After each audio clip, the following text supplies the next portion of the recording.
Hi, I want to make a video on arguing again, and it's mostly on circular arguing and how that really gets nowhere and how we can agree on certain things when we find the right conclusions and the right ways to word things, and how going in a circular argument and putting yourself on the level, down on a level to the person that you're arguing with, a person that doesn't want to agree or come to some kind of agreeability, and finding some kind of solution to a problem when you circularly argue and you go in the same direction and you almost feed into each other's weaknesses and find a way in arguing that way. If you find yourself in a very sticky situation where you can't find yourself getting anywhere in an argument, sort of like you get angry, that's your weakness, and they use that as an excuse, and then they go around that, and their weakness is their inability to have any kind of logical conclusion, coming to any kind of making any sense of an argument, understanding your argument, misconstruing words, taking things out of context. That's their weakness. Your weakness is anger, and you almost attack each other for those things instead of, and that's the nature of argument, is overcoming those weaknesses, because without overcoming those weaknesses, the argument can't go anywhere, and that's the thing you're trying to overcome, is overcome the weaknesses of the other person's weaknesses, so that you can find a way to come to some kind of conclusion. And that's what argument is all about, is coming to some kind of conclusion, coming to some kind of agreeability, between a mutual agreement of at least to some point in argument, so that you can use that as a premise into working and find some kind of agreeability later on in an argument. So you can find some premise, you get to a certain point in an argument, and then you find some way to agree upon to a certain point in an argument, so that you can go further into the argument, so that you can create premises that you both can agree on, so you can go further into the argument, so that there's some kind of agreeability, some linear agreeability chain or ladder you have to climb, so that you can go further and further, so you can come to a conclusion, and that conclusion is finding the truth, at least in the context of the thing that you're talking about in an argument. And that's obviously the important thing when it comes to arguing, is coming to some kind of agreement, and usually slow and steady wins the race in these kinds of things. Because if you're trying to jump to a conclusion or trying to overturn people are more clever in many cases than they let on, and when you try to sort of sneak things in there a little too subversively, and then they'll notice that, and you shouldn't obviously go behind a person's back in an argument, because especially if they find out later on, there's a risk, and understanding there's a risk, and you're tricking a person into believing something in a way, and tricking themselves into believing, use a mechanism against themselves, is obviously a good way of arguing against someone. But obviously you need to be subversive emotionally. You need to push it in emotionally. And that's obviously a good way to get to convince someone in an argument.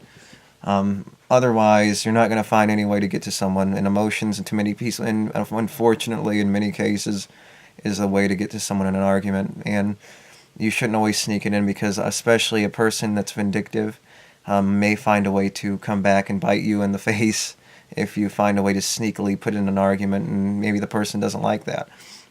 And you're obviously risking that, because some people know more than they let on, and they can know if you're tricking them or fooling them, and that can obviously cause some problems. So it's not about attacking the person's weaknesses.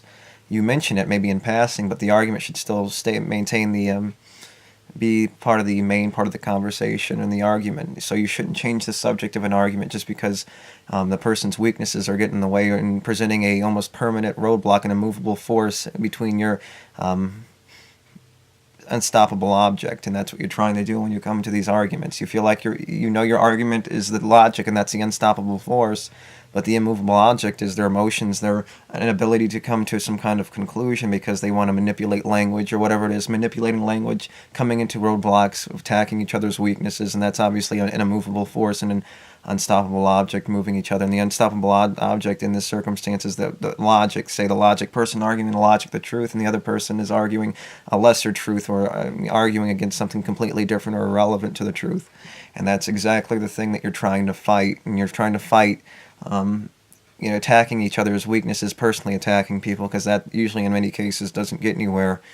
In many cases, but in some cases you can get to someone emotionally that way.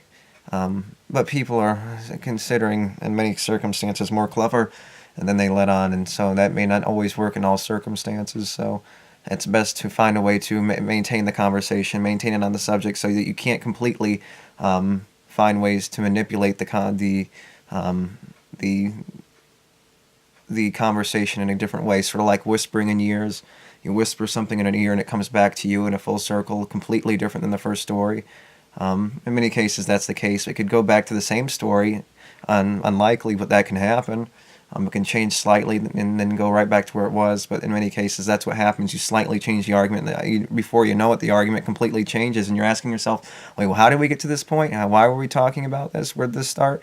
And those are many of the questions that you ask when a conversation goes on too long. So it's best to keep your foundation solid and make sure that you keep these arguments in the back of your mind and keep the subject matter that you know you were so considering. And something I'm lacking in many of these videos is a foundation. That's why I lose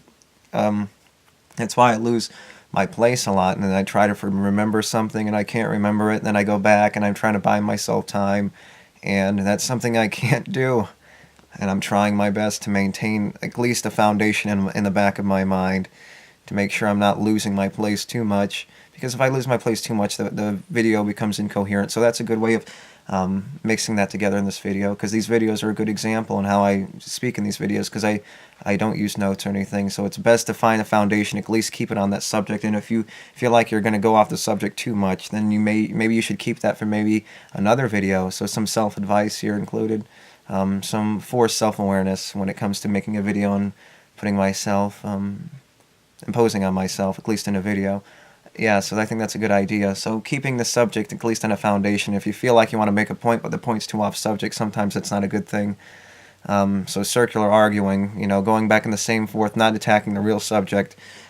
You speaking the truth, even if you're talking on the subject, sometimes it could go nowhere because you're still arguing the same points. And circularly arguing, trying to change the subject up a little bit can always help in many cases.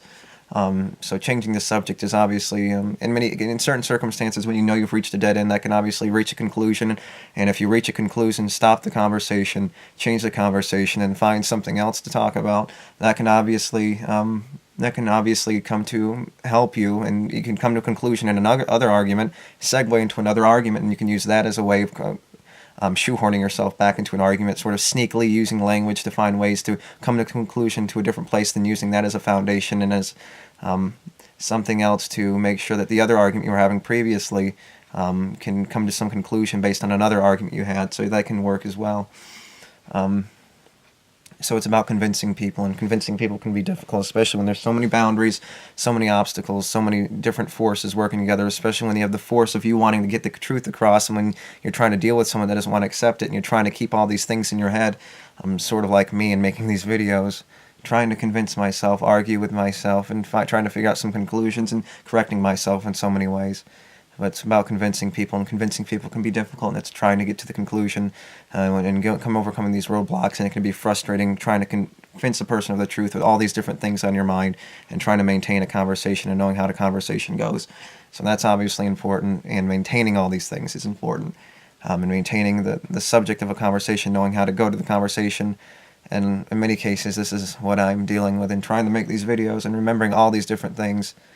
So yeah. Some self-motivation advice, maybe, and some way of describing arguments when arguing with people and trying to overcome the frustration and arguing about convincing people, and how you have to overcome all sorts of obstacles. And especially when you have the immovable force of facts on your side, it becomes so obvious that you just want to shoehorn it into someone's face. But sometimes you have to overcome certain things, even though they may notice it or know it. They're hiding something. They don't want to accept the truth. There's something that's going on. They're sexually getting off on it, or whatever it may be. They're getting off on something, and it's about convincing them, overcoming these obstacles. And when you know the truth, and it's so obvious, and even though they can say they're right and you know you're right, it doesn't mean that they're not wrong and you're not right. But obviously that's not a convincing thing, and obviously that's a circular argument in and of itself. You're right, but you need to convince someone. It's your job to convince them with the logic you have, and not just say this is the logic. And that's almost a burden of having logic. It seems so obvious to the person having the logic, and the person that's saying something, even if they're ignorant, they can believe what they're saying is right, but that's not always the case.